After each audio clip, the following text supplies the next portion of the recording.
On va ouvrir maintenant une page médicale, plus précisément en pédiatrie avec vous, Mickaël Wolf. Merci d'être là aujourd'hui.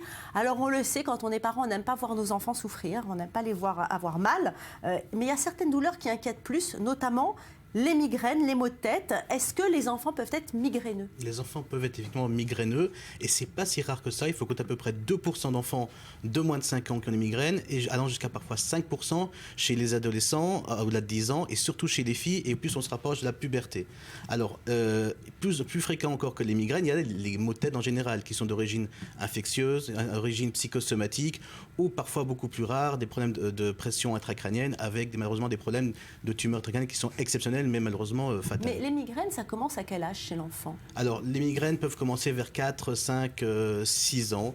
Elles sont identifiables en général en ayant exclu d'autres causes. On a dit causes ophtalmiques ou causes ORL ou d'hypertension.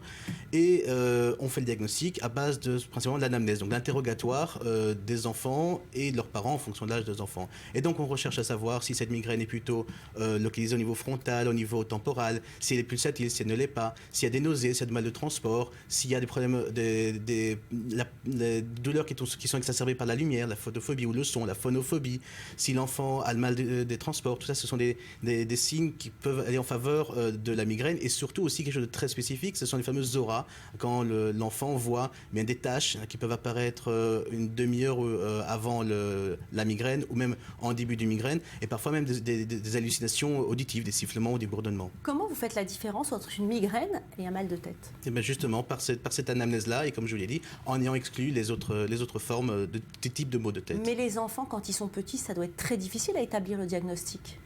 Encore une fois, ça dépend de l'âge. À partir de 2 ans, les enfants montrent facilement le front et on peut suspecter une migraine ou un mal de tête. Il y a parfois des cas extrêmement compliqués, effectivement, de diagnostic. Ce sont les cas de migraines, par exemple, rares, mais qui existent chez l'enfant, les migraines rétiniennes. Ce sont des enfants qui, tout d'un coup, eh bien, ne voient pas d'un des 2 yeux. Ils ont une cécité totale et heureusement réversible, qui dure jusqu'à à peu près 1 heure. Il y a d'autres types de migraines où les enfants, brutalement, vont commencer à boiter, avoir une faiblesse dans une jambe, allant parfois jusqu'à l'hémiplégie. Ça aussi totalement réversible, mais à ce moment-là, arriver au diagnostic, c'est extrêmement compliqué.